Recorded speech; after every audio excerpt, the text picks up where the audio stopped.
Welcome to the Learning Pines YouTube. We hope this video helps. You start by choosing the correct clip and paper size so the job is stable.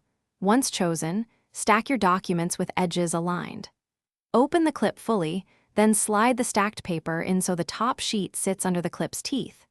Make sure to release the clip gently to avoid bending or tearing the pages.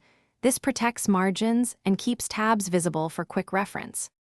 Once the basic clip is set, organize sections by adding secondary clips or labels so you can find items quickly.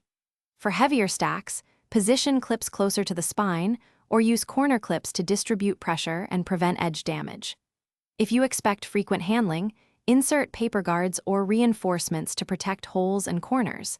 This extends life and keeps documents legible when shuffled or transported. To finish, inspect the clip set and test stability with a light shake. If pages slip more than a few millimeters, reopen and reposition the clip closer to the edge. If the clip is bent or sloppy, replace it. Keep spares handy. If tearing appears at the clamp point, apply reinforcement labels or switch to a binder for long-term use.